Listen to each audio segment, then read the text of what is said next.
Terima kasih Mas Nirwan Dewanto sudah memperkenalkan saya. Ibu bapak saudara-saudara sekalian, selamat malam. Saya tentu pertama ingin mengaturkan terima kasih kepada pengurus teater Salihara karena memberi ruang bagi saya untuk menyampaikan pokok-pokok hal yang sudah cukup lama mengganggu saya. Dan saya lebih berterima kasih lagi ketika Mas Guntur yang menghubungi saya waktu itu mengatakan saya bebas boleh menyampaikan tema apa saja. Jadi diberi kebebasan untuk memilih tema, dan karena diberi kebebasan maka saya memilih tema mempermasalahkan kebebasan Tuhan. Saya beri judul Kosmos dan Masalah Kebebasan Tuhan. Saya ingin mulai dengan untuk memperlancar. Saya berterima kasih tadi Mas Nirwan membuka dengan evolusi Darwin, teori evolusi Darwin, karena kita akan menaruh evolusi di muka bumi ini ke evolusi kosmik. Tentu waktu yang ada tidak cukup untuk membicarakan evolusi selama 13,7 miliar tahun. Jadi saya hanya mencuplik sedikit-sedikit saja dan pemahaman, upaya memahami proses yang demikian rumit. Untuk membantu kita semua, sebetulnya saya sendiri ketika mencoba menuangkan ini ke dalam tulisan untuk kuliah di sini, saya mencari cara bagaimana bisa membayangkan perkembangan terakhir di dalam kosmologi yang memang lebih mirip cerita fiksi. Multiverse, sekarang agak sering muncul istilah multiverse. Kita mulai saja dengan apa yang ditulis oleh Olaf Stapledon, Star Maker. Narator dalam cerita itu membayangkan bahwa dia memiliki kemampuan untuk mengembara ke tempat-tempat yang sangat jauh dengan kecepatan yang tidak terbayangkan oleh manusia di bumi, dan dia melihat jagat lain. Akal budinya berhubungan dengan makhluk-makhluk dari jagat lain lewat telepati, dan bersama-sama mereka mengembara melintas ruang waktu. Mereka menyaksikan di setiap jagat ada macam-macam bentuk kehidupan, kendati rupanya macam-macam, periode evolusi pertumbuhannya macam-macam, tapi ada satu yang mirip satu sama lain dan seperti di bumi. Semua sedang menuju kehancuran. Kita perlu ingat bahwa Olaf Stapledon menulis ini menjelang Perang Dunia Kedua. Jadi Eropa sedang diliputi oleh bayang-bayang perang yang sangat mengerikan, dan dia menulis ini. Semua makhluk yang ada di berbagai jagat itu sedang menuju kehancuran. Di tengah rasa cemas dan keluhan betapa sia-sia dan boros seluruh alam semesta, materi begitu banyak tapi toh akhirnya hancur, tiba-tiba si narator ini merasakan kehadiran akal budi semesta. Dia tidak menjelaskan apa, tapi dia memberi nama Star Maker. Lalu dia seperti dibawa masuk yang dia sebut mitos atau mimpi fantastis, dan menyaksikan bagaimana daya-daya kreatif itu menciptakan jagat satu demi satu. Jagat kita, alam semesta ini lahir di pertengahan jalan. Jadi rupanya Star Maker ini melakukan eksperimen. Eksperimen yang pertama sekali hanya ada tetabuhan. Seperti itu. Tidak ada ruang. Dia belajar dari bunyi dan sunyi, kemudian bunyi, dia belajar, dan akhirnya saya perlu ruang. Maka dibuatlah dia merancang aneka macam kombinasi dan dijelmakan. Salah satu dari penjelmaan itu adalah alam semesta kita. Si narator menangkap bahwa Star Maker ini kagum pada alam semesta yang ada manusia ini di dalamnya, dan elok, dan sempat jatuh cinta. Tetapi rupanya kagum dan cinta itu tidak cukup untuk menyelamatkan jagat ini. Ada cacat dalam rancangan, maka dengan sedikit tidak sabar Star Maker ini kemudian menaruhnya ke deretan jagat-jagat lain yang sedang menuju kehancuran. Dan itu berarti makhluknya juga akan menderita sengsara karena kepunahan datang dengan sendirinya. Si narator mulai penat, permainan Star Maker tidak lagi dia pahami, tapi dia melihat sekelebat di kejauhan, jauh di masa depan, itu jagat yang terakhir, penghabisan. Tapi alih-alih merasa tenang, melihat sesuatu yang elok, dia justru gundah. Jagat penghabisan itu begitu seimbang, serba sama, serba rata. Tidak ada lagi perpindahan energi. Dan karena tidak ada perpindahan energi, tidak ada yang bisa dibangkitkan. Tidak ada kreativitas, tidak perlu visi. Alangkah menderita makhluk di situ. Dalam fisika ini adalah yang dikenal sebagai hukum termodinamika kedua ketika entropi mencapai puncak.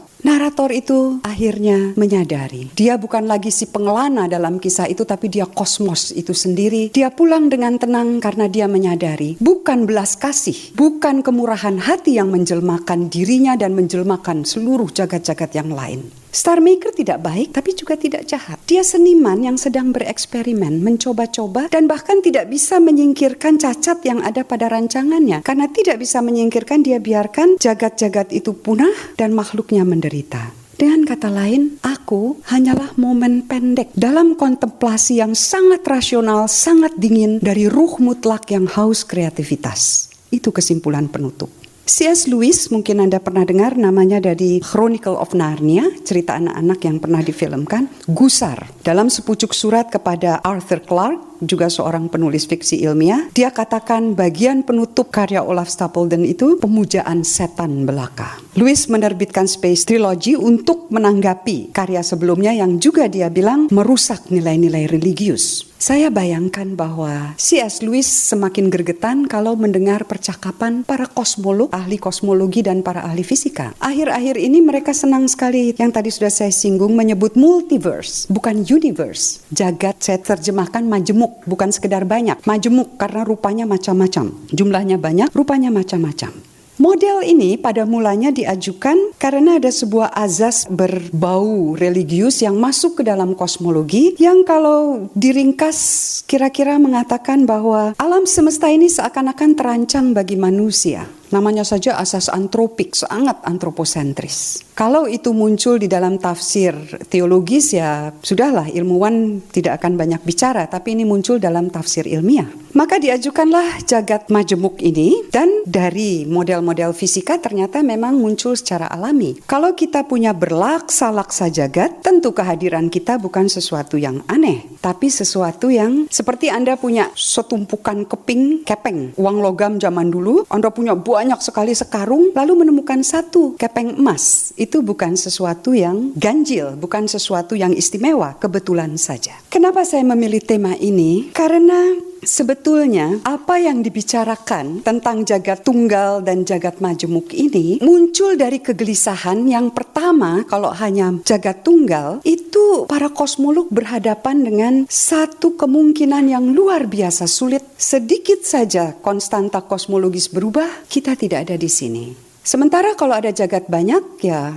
kebetulan. Alternatif yang pertama tadi menimbulkan pertanyaan teologis yang sangat serius. Kalau alam semesta ini begitu dibatasi oleh syarat-syarat kemungkinan fisika yang hampir-hampir tidak mungkin, apakah Tuhan dibatasi oleh syarat-syarat itu ketika menciptakan alam semesta? Apakah Tuhan bebas ketika menciptakan alam semesta? Pertanyaan ini ternyata bisa ditelusuri jauh sampai ke abad pertengahan, bahkan sampai ke para pemikir, para filsuf tradisi Islam. Tema ini bagi saya menarik bukan karena saya punya peta untuk memecahkan atau punya jalan-jalan, tetapi tak dinyana upaya para filsuf dan para teolog abad ke-13 untuk menjawab, untuk mempertahankan konsep kebebasan Tuhan, itu ternyata menghasilkan sekularisasi di dalam filsafat dan di dalam sains. Jadi sains dan filsafat dilepaskan dari teologi. Lalu lahirlah berbagai teori-teori tentang alam semesta dan keyakinan bahwa alam adalah buah kehendak bebas Tuhan, menemukan formulasinya yang paling pasti itu di dalam persamaan Newton. Teori gravitasi kita akan lihat nanti. Nah, tapi sebelum sampai ke situ, saya ingin mengajak Anda pada sebuah teka-teki di dalam alam semesta yang disebut teka-teki 137. Kenapa 137? Ini adalah bilangan yang muncul di dalam eksperimen fisika. Jadi para ahli fisika itu bereksperimen dengan atom hidrogen yang mengeluarkan spektrum, lalu tiba-tiba muncul angka 137 di situ. Angka ini sangat menarik. Kenapa menarik? Dan dia mengubah banyak nanti dalam cara kita memandang alam semesta. Alam semesta yang kita kenali sejak di SMP, belajar dari Newton, belajar dari Kopernikus, belajar dari Galileo, tadi disebut oleh Mas Nirwan, Kepler dan sebagainya, itu alam semesta yang bekerja ajak dengan hukum-hukumnya, dibantu dengan teori evolusi, dengan biologi dan bidang kimia, kita mengerti bagaimana kehidupan berproses di atas muka bumi. Tetapi di mana manusia di dalam kosmos yang sangat besar ini? Fisika akan mengatakan ya dia pengamat, ya dia pembuat model. Hukum fisika sudah tertentu sejak awal dan bekerja ajak, ada atau tidak ada pengamat. Ada atau tidak ada hidup di dalamnya. Nah, angka 137 ini mengubah cara pandang itu. Angka ini sangat menarik karena dia mengandung jembatan bagi 3 teori yang terpisah. Yang pertama adalah teori elektromagnetik yang membuat kita sekarang bisa menikmati terang ini, bisa melihat tayangan merasa nyaman karena udaranya sejuk. Itu karena ada lewat teori elektromagnetik. Lalu ada teori kuantum yang memungkinkan kemudian ini bisa pindah dan banyak hal di sekitar kita. Dan teori relativitas umum. Agak jauh tapi membuat kita mulai mengerti tentang kosmos. Teori ini tidak semua bisa digabung begitu saja. Tapi karena angka 137 ini, tetapan ini menghubungkan ketiga teori itu, maka para ilmuwan menganggap ini sangat penting. Dia pegang kunci. Baiklah, kita simak apa yang dikatakan oleh seorang pemenang hadiah Nobel tahun 64, Richard Feynman. Ada persoalan mendalam yang elok terkait bilangan 137. Anda tentu ingin segera tahu dari mana angka itu datang. Tidak ada yang tahu. Inilah salah satu misteri keparat terbesar dalam fisika. Angka ajaib muncul tanpa seorang pun mengerti. Boleh saja Anda bilang tangan Tuhan yang menuliskannya. Dan kita tidak mengerti bagaimana dia menggerakkan penanya. Kita tahu tarian yang perlu dimainkan untuk mengukur angka itu secara teliti dan cermat di laboratorium. Tetapi kita tidak tahu tarian apa yang perlu kita mainkan untuk membuat angka itu muncul dalam teori. Kecuali kita menaruhnya diam-diam. Jadi misteri. Maka Max Born yang membahas itu dalam sebuah kuliah memberi judul The Mysterious 137. Dan dia menyebutnya angka mistik. Wolfgang Pauli terobsesi. Juga seorang ahli fisika, juga memenangkan Nobel, terobsesi. Sampai ada cerita menarik tentang Pauli. Abdus Salam, juga pemenang Nobel dalam bidang fisika bersama Steven Weinberg tahun 70-an. Pernah bikin anekdot dalam salah satu cerita. Karena tahu bahwa Pauli begitu terobsesi dari mana muncul angka 137 dan belum bisa dijawab, maka dia bilang, kalau Pauli mati dan ketemu Tuhan, hal yang pertama ditanyakan adalah mengapa 137?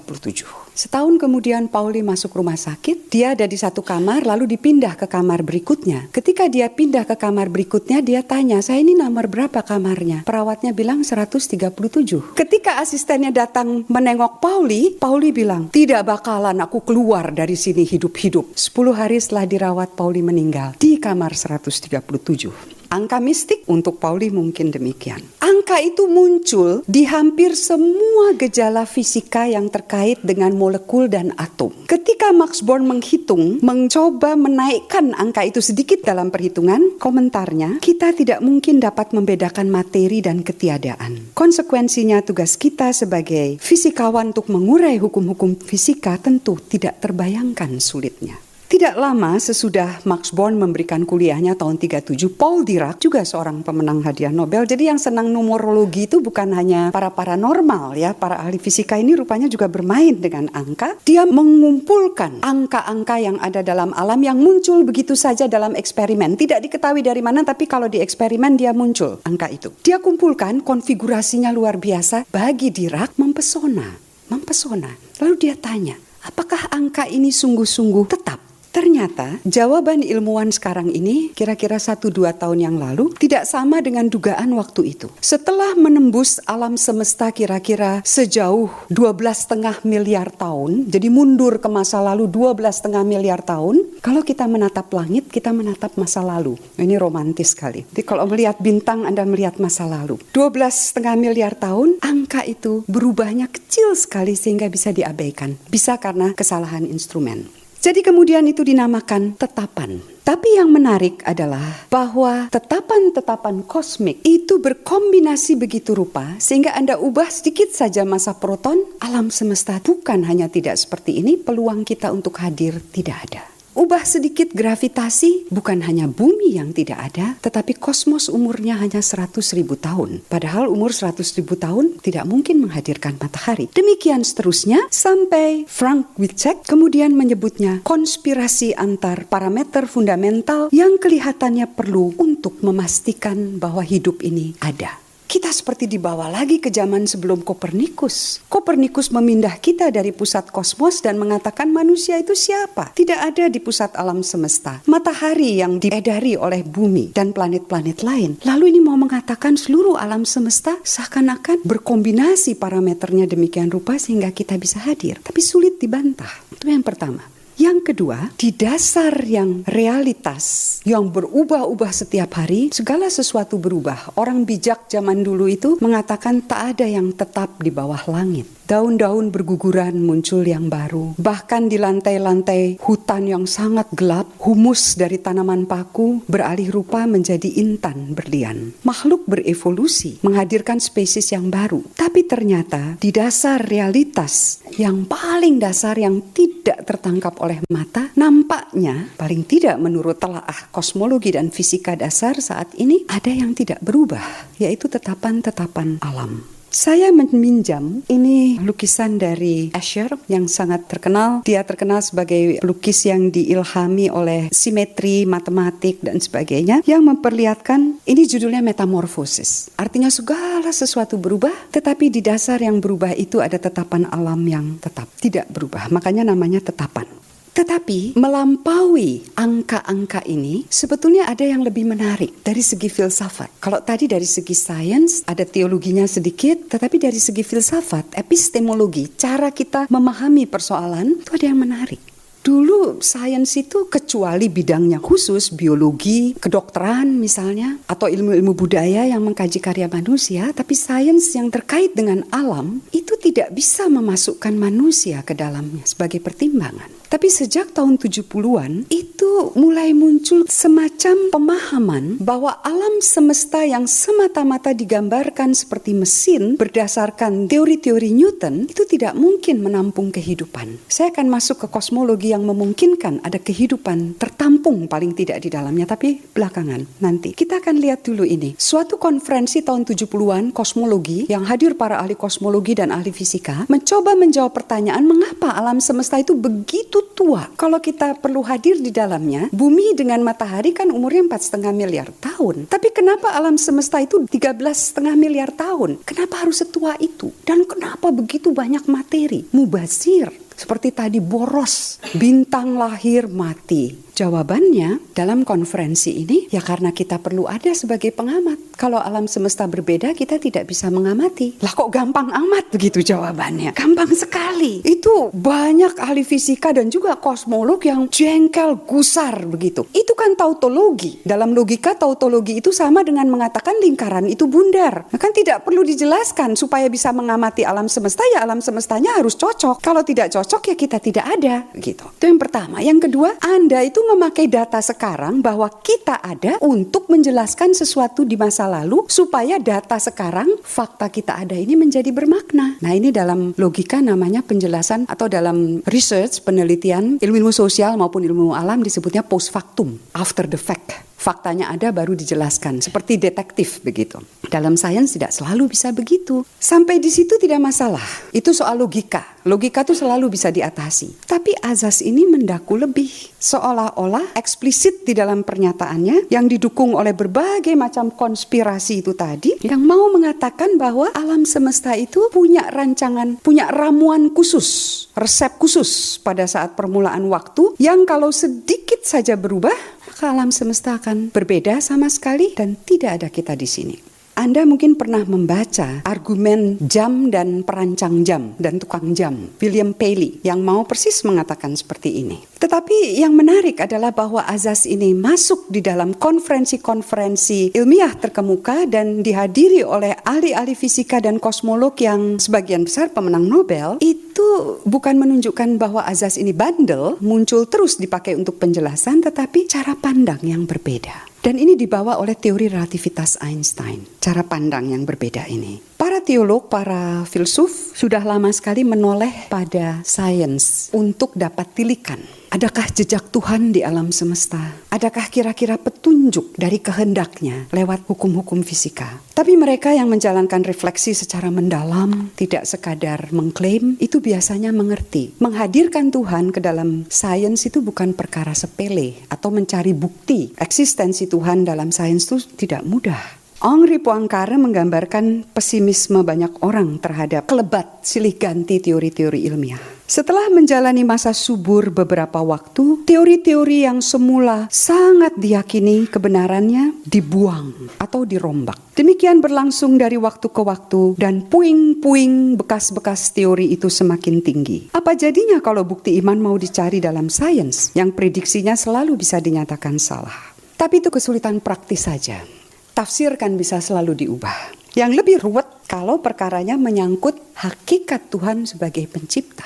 Dalam agama Abrahami, Tuhan itu serba maha. Dia bukan hanya serba baik, tapi dia maha baik. Dia bukan hanya serba tahu, tapi maha tahu. Dia bukan hanya serba kuasa, tapi maha kuasa. Maha kuasa berarti dia bebas melaksanakan kehendaknya.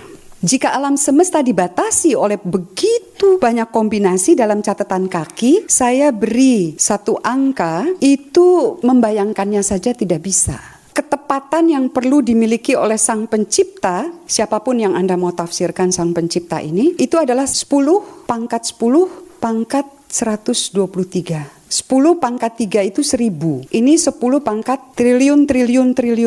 Hanya satu kemungkinannya. Jadi kalau melempar dadu, kita lempar dadu ada 6 muka ya. Itu mendapatkan angka 6, probabilitasnya 1/6. Nah ini probabilitasnya 1 di dalam, bahkan ini angka nolnya banyak sekali. Bahkan kalau setiap elektron, proton, setiap zarah, setiap partikel yang ada di seluruh alam semesta itu ditempeli satu angka 0, tidak cukup. Sebegitu batas yang mensyaratkan alam semesta seperti ini. Jadi kalau peluangnya begitu kecil, agaknya pilihan Tuhan cukup terbatas. Tuhan sepenuhnya bebas kalau memilih mau menciptakan atau tidak menciptakan alam semesta.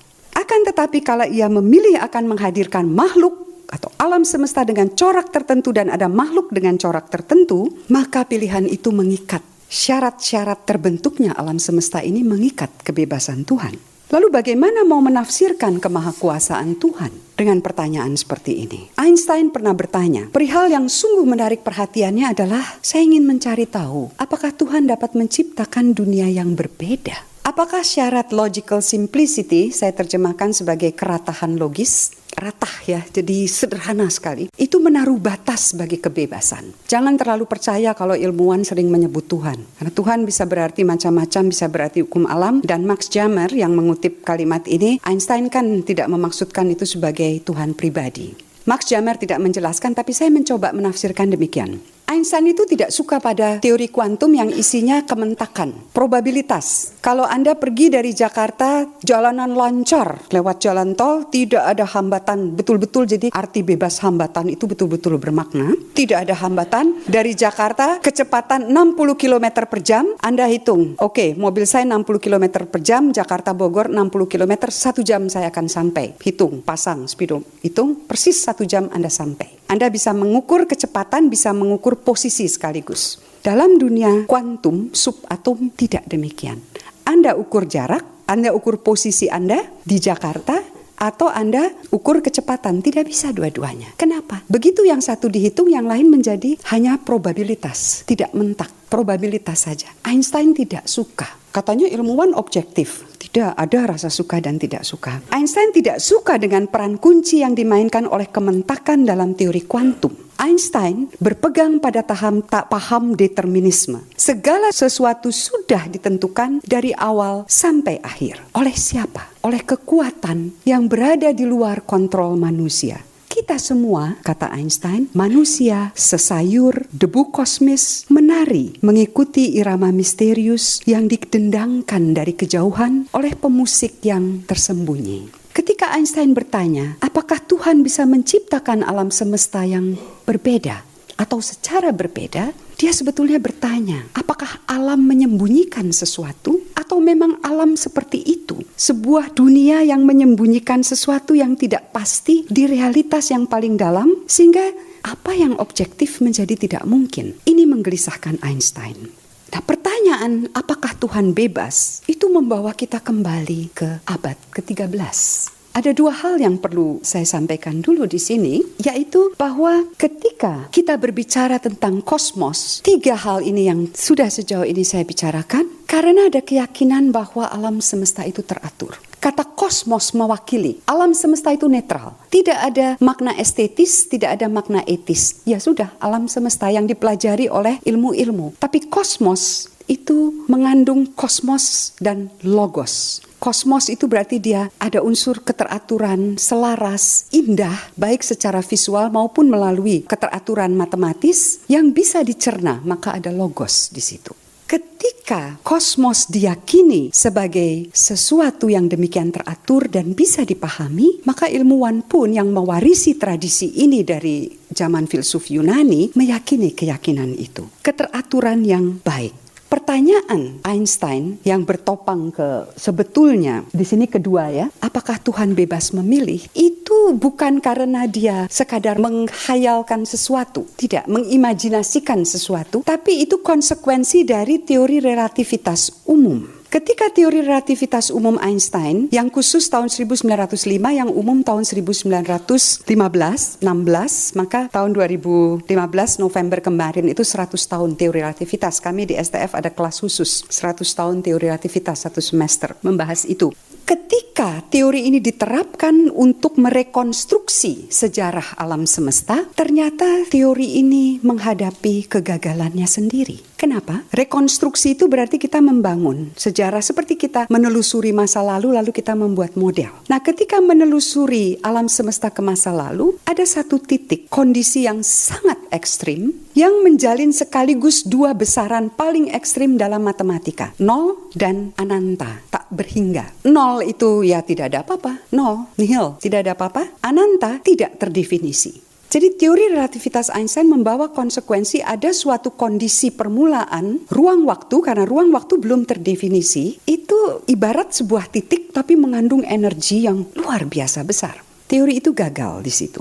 Pertanyaannya, kita masuk ke masalah kontingensi. Kontingensi itu adalah sesuatu ada padahal sebetulnya bisa saja tidak ada. Jadi saya ambil contoh saja yang sederhana. Ada hukum fisika yang rata-rata saya kira kita kenal mulai di sekolah menengah pertama, Gay-Lussac. Yang bunyinya itu saya catat di sini perbandingan antara tekanan dan temperatur. Itu perbandingan terbaliknya konstan. Jadi kalau tekanannya kita lihat di sini, perlu hati-hati kalau sedang naik mobil. Sebagai contoh, kalau kita mau mengukur tekanan udara dalam ban mobil, Anda baru memacu itu tadi dari Jakarta ke Bogor. Lebih lah, jangan 60, ini lebih cepat, 120 km per jam. Bannya kan jadi panas. Anda berhenti dulu pakai alat ukur. Oh oke, saya masih aman, tekanannya masih aman. Ini kita menghitungnya ini berdasarkan perangkat yang sedikit banyak dipandu oleh hukum Gay-Lussac ini. Dalam arti ini hukum Gay-Lussac itu niscaya harus kita patuhi, kecuali kita mau ban mobil kita meledak, kita ubah saja hukumnya. Tidak bisa tidak. Dalam arti niscaya di sini itu dalam konteks yang lazim di dalam alam, kita menerima gravitasi. Ya kita perlu menghitung dengan memakai gravitasi Newton. Kalau mau menghitung sapu tangan saya ini jatuh seperti apa, kita menghitung. Kalau mau diganti, ya tidak bisa kita hitung dalam arti itu. Ini masih hubungan logis. Jadi cara sesuatu itu terjadi. Kalau ditarik lebih jauh dengan alam semesta yang punya titik yang tak terdefinisi itu singularitas namanya, itu masuk ke ranah teologi. Di sini niscaya dilawankan bukan dengan yang possible, yang mungkin, tetapi dilawankan dengan kontingensi. Kontingensi itu adalah bahwa sesuatu itu bisa ada, bisa tidak, tetapi bergantung pada sesuatu yang lain. Dalam sistem teistik, jadi sistem yang mengakui Tuhan, itu hanya Tuhan satu-satunya wujud yang niscaya. Kita semua itu kontingen, artinya kita bisa ada, bisa tidak ada. Ya kita sudah lahir ke dunia, tetapi bisa saja kita tidak lahir ke dunia kalau Anda bayangkan bahwa orang tua Anda tidak bertemu misalnya. Para filsuf alam abad ke-17 itu sangat percaya bahwa seluruh alam semesta ini adalah buah kehendak Tuhan. Artinya hukum Gay-Lussac itu ya itu kehendak Tuhan. Dia bisa ubah sewaktu-waktu. Faktanya tidak berubah, ya karena itu manusia bisa mengerti. Kira-kira seperti itu. Kita akan masuk ke situ lebih dalam. Upaya memahami alam sebagai kehendak ilahi tidak dikaitkan dengan sifatnya yang rasional, tidak dikaitkan dengan yang maha tahu. Jadi betul-betul semata-mata buah kehendak. Dia menghendaki, maka jadilah. Tidak ada kaitan bahwa dia harus baik, alam semesta seperti ini karena dia rasional. Tidak, dia menghendaki, jadilah. Ini muncul pada abad ke-13. Kalau ditelusuri ke pemikiran tradisi Islam sebetulnya sudah muncul sebelumnya dari Ibn Rushd itu. Kita akan lihat nanti. Itu sebetulnya karena alam semesta yang dibawa dari tradisi filsafat ke Eropa Barat pada abad ke-13 itu terutama pada tahap-tahap awal adalah filsafat Aristotelian. Filsafat ini memberi batas pada alam semesta. Kita lihat bahwa ini adalah kosmos. Kosmos Aristoteles itu batasnya pejal. Tidak ada apa-apa di luar alam semesta. Ya sudah, yang ada dalam alam semesta. Alam semesta ini abadi dalam waktu, jadi bukan kekal di luar waktu, tapi abadi dalam waktu, sempiternity. Lalu tidak ada apa-apa di luarnya, tidak juga kekosongan. Ada beberapa butir yang saya ringkaskan, tapi ini kan bertentangan dengan iman Kristiani. Alam semesta yang abadi, alam semesta yang tidak ada apa-apa di luarnya. Di mana surga? Di mana tempat malaikat? Tuhan ada di mana? Nah, ini ada problem di sini. Di Sorbonne, di Université de Paris waktu itu, para filsuf dan teolog bersengketa. Kalian, para filsuf, mau membatasi kekuasaan Tuhan lewat logika, kata para teolog. Ada banyak sekali ajaran Aristoteles yang membuat konsep Tuhan yang Maha Kuasa itu menjadi dibatasi oleh pertimbangan-pertimbangan yang tidak bisa dilanggar secara logika maupun secara fisika Aristoteles. Ini sebetulnya sudah diperdebatkan oleh Ibnu Sina, diperdebatkan oleh Ibn Rushd, yang kemudian dikritik habis oleh Al-Ghazali. Saya mencantumkan sedikit dalam teks. Jadi sederhananya para filsuf ini mau mengekang Tuhan dengan hukum-hukum fisika dan logika. Sama seperti kalau kita melihat orang sengsara lalu kita katakan, kamu kena sakit itu karena kamu banyak berdosa. Kamu tuh belum tobat. Itu kan sama mengekang Tuhan. Seakan-akan Tuhan itu hanya baik kalau kita juga bribing, nyogok dengan doa. Kisah Ayub bagus sekali tentang ini. Nah, ujung dari perdebatan ini itu adalah dekret tahun 1927 dikeluarkan oleh Uskup Paris, Etienne Tempier. Isinya 219 proposisi bid'ah. Salah satunya ini persis mengacu ke ajaran Thomas Aquinas dan Ibn Rushd dan sebelumnya Aristoteles. Dinyatakan dalam proposisi nomor 49 bahwa Tuhan tidak dapat menggerakkan kosmos menurut garis lurus dan alasannya adalah karena dengan demikian perlu ada ruang kosong. Padahal dalam filsafat alam ruang kosong tidak ada. Pierre Duhem, seorang ahli fisika matematika yang mempelajari sejarah abad pertengahan dengan menarik berkomentar. Dia mengatakan bahwa membahas pergeseran kosmos adalah mendiskusikan kemustahilan logis. Tuhan yang Maha Kuasa pun tidak sanggup menimbulkan gerak yang memunculkan kontradiksi logis. Duhem mempunyai kesimpulan yang sangat menarik bahwa apa yang terjadi dalam teologi ini mau membebaskan Tuhan, saya pinjam dari sini konsepnya, itu yang memicu kemajuan sains. Saya setuju banyak dengan pendapat Duhem dan saya belajar banyak dari karyanya, tetapi pada hemat saya kesimpulannya terlalu keras ketika mengatakan bahwa dekret itu menghancurkan pokok-pokok pemikiran Aristoteles. Kenapa? Karena kita justru perlu bertanya, kosmologi Aristotelian itu justru menjadi kosmologi yang menempati posisi utama sampai abad ke-17. Kita ingat bagaimana perdebatan Galileo, bukan perdebatan ya, karena pada akhirnya tidak berdebat. Sanksi yang dijatuhkan pada Galileo itu dasarnya adalah kosmologi Aristotelian Ptolemaios. Dan kalau kita teliti sejarah filsafat dan teologi barat, pemikir skolastik atau filsuf dan teolog dari tradisi Kristiani pada abad ke-13 justru semakin gigih membangun sintesis antara filsafat Aristotelian dengan doktrin Kristiani. Mereka ingin membangun suatu filsafat alam yang masuk akal, yang rasional seperti diajarkan Aristoteles, tetapi kendalanya yang membatasi Tuhan itu dicabut.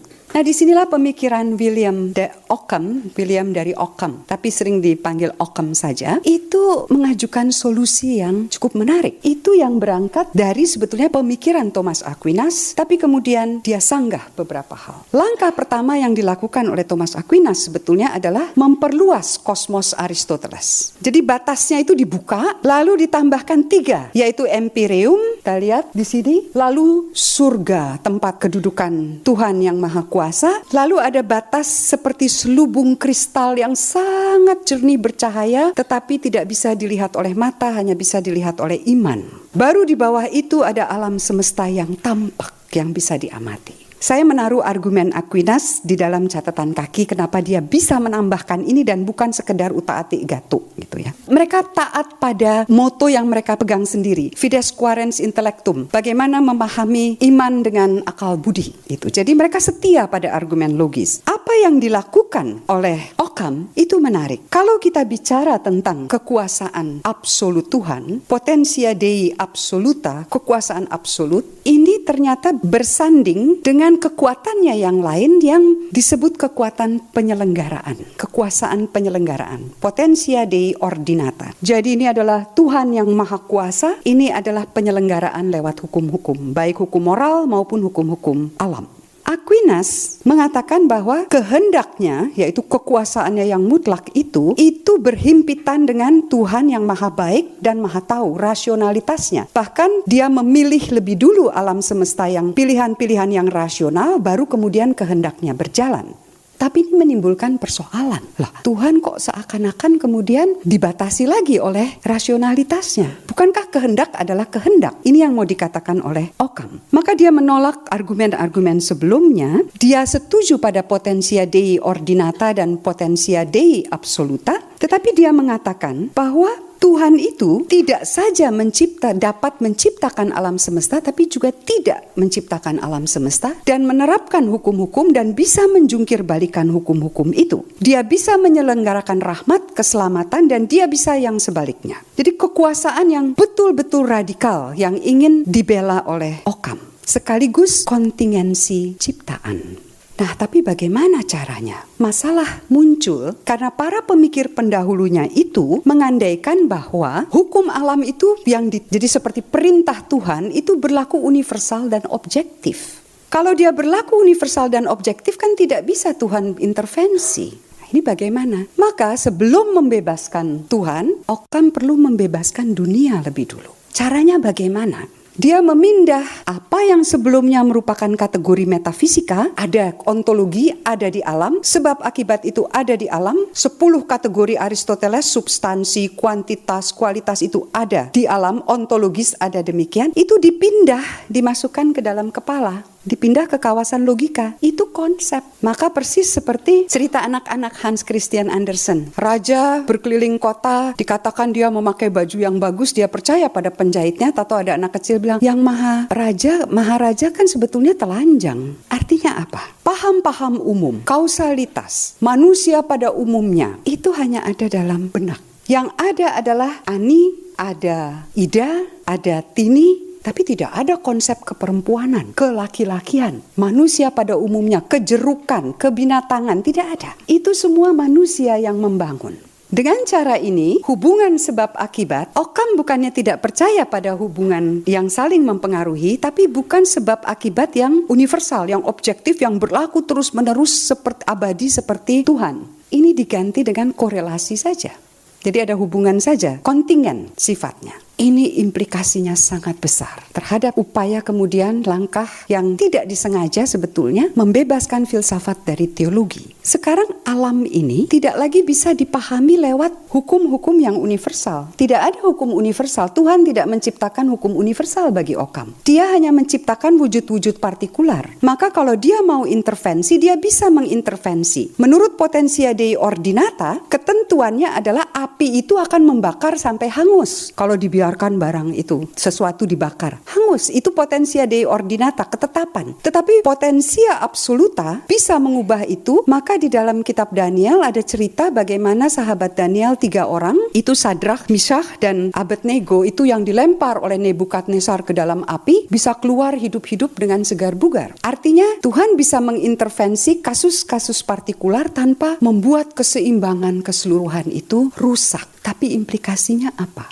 Alam hanya bisa diketahui lewat wujud-wujud partikular. Tidak bisa kita kemudian menganggap ada hukum universal. Dan yang kedua, Occam menolak ajaran-ajaran yang mau membuktikan eksistensi Tuhan lewat nalar. Dia mengatakan bahwa kalau semua ini adalah konsep, hukum-hukum itu adalah konsep, yang universal itu adalah konsep, dan yang real hanya yang partikular, maka kalau kita mau mengatakan kita sudah mengetahui kemahabaikan rasionalitas Tuhan, hakikat Tuhan lewat konsep, maka konsep itu sebetulnya hanya nama yang kita berikan. Maka paham Occam itu sering disebut sebagai konseptualisme, terminisme, atau dari terma, atau nominalisme, dari nomen, nama. Lah bagaimana dengan Tuhan? Ya kita tidak bisa mengetahui. Karena pengetahuan di dunia ini hanya dibangun lewat induksi. Wujud partikular, dilihat keserupaannya, lalu akal budi mengandaikan adanya korelasi.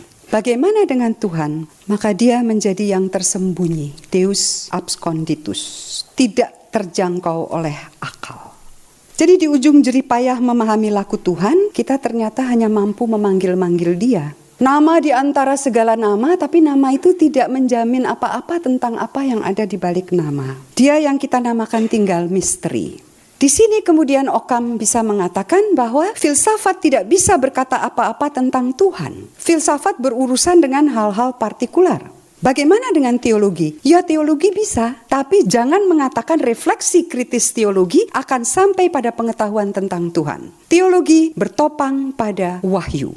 Filsafat jalan sendiri mempelajari dunia material, teologi jalan sendiri. Suatu pihak seperti Duhem bilang, ini terbuka kesempatan. Tapi di lain pihak apa yang terjadi juga? Iman berdiri sendirian, megah, berdaulat tanpa ada akal budi yang bisa mengkritiknya. Itu sisi lain dari abad pertengahan. Langkah Occam ini berlanjut pada abad ke-17, tidak langsung hubungannya karena ini abad ke-13, perlu waktu yang panjang. Abad ke-17 para filsuf alam itu yakin betul, mereka kebanyakan menganut voluntarisme. Jadi alam semesta adalah buah kehendak Tuhan, murni kehendak. Maka kemudian alam dilepas dari yang kudus. Betul-betul artefak.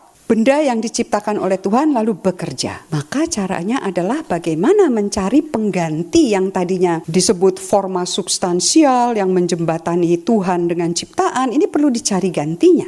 Gantinya muncul dari persamaan matematika Newton. Jadi dengan kosmos sebagai artefak dan bukan hanya artefak tapi artefak yang bekerja secara ajak. Ini detail saya tidak bisa sampaikan tapi Anda bisa baca. Ini filsafat mekanistik Descartes. Alam semesta, materi dan gerak. Bagaimana memahami gerak itu? Silahkan pahami lewat formula-formula yang dikemukakan oleh Newton. Maka dia menjadi mesin yang bekerja ajak. Terus berputar demikian. Ini konsep alam sebagai mesin itu dengan berbagai variasinya saya tuliskan di dalam sini. Itu kemudian bergabung dengan keyakinan bahwa alam ini diperintah lewat hukum-hukum yang memakai bahasa matematis. Jadi Tuhan menyampaikan perintahnya pada alam itu melalui bahasa matematis. Artinya, memahami kehendak Tuhan tidak cukup hanya lewat sabda tertulis, yaitu kitab suci. Tapi ada kitab lain ini, kitab alam. Kata Galileo bahasanya matematis. Kerancuan muncul ketika kitab verbal yang tertulis ini kemudian mengandung di dalamnya kode-kode non-verbal yang berasal dari kitab alam, tapi mau dibaca secara verbal. Saya duga itu salah satu alasan kenapa Galileo kemudian menerima sanksi. Jadi saya memberi judul di situ adalah bahwa kemudian kata yang tersaring dari sabda dan diganti dengan bahasa matematis.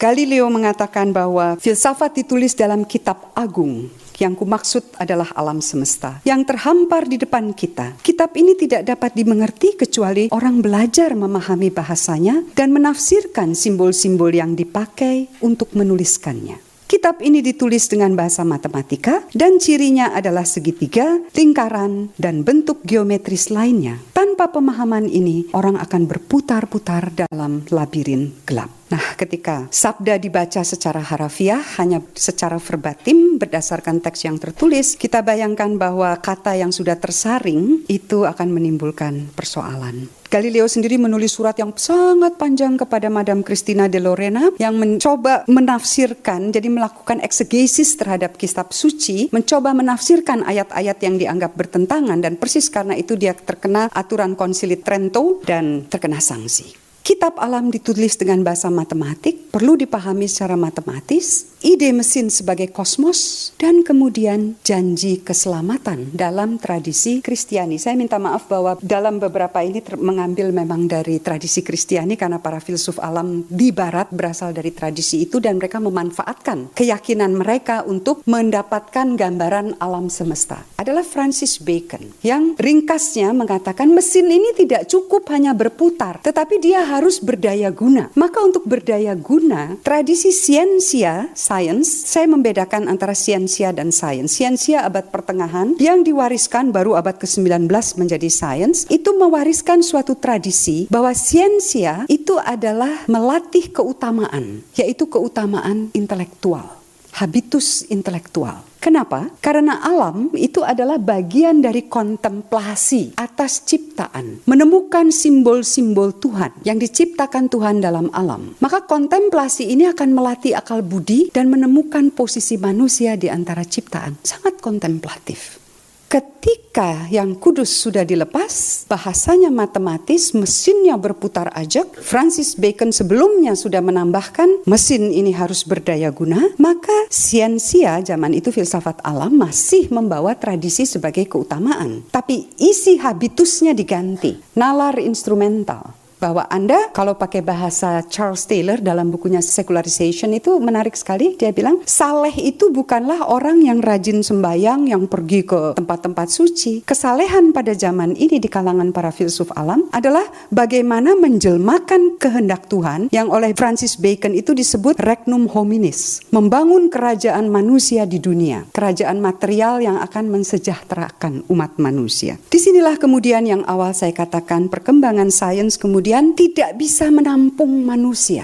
Tidak bisa. Manusia itu entah melalui teori evolusi Darwin atau yang kreasionisme yang percaya bahwa ya sudah hadir begitu saja, sedikit sulit susah kalau lihat adanya bukti-bukti fosil dan sebagainya. Itu intinya adalah dia dicangkokkan. Tidak ada sesuatu yang intrinsik. Hubungan manusia dengan alam itu tidak intrinsik. Lalu bagaimana memahami ini semua? Ini bagian terakhir, kosmologi abad ke-20-21 tidak bisa tidak lewat perkembangan teorinya sendiri, teori relativitas umum Einstein, perkembangan teori Dawei, string theory yang masih not even wrong itu, artinya salah pun tidak, berarti belum ada cara untuk menguji secara eksperimen, itu mau tidak mau membuat para kosmolog itu kalau mau membangun model alam semesta, mau membangun fisika, mau membangun kosmologi, hidup itu harus menjadi pertimbangan.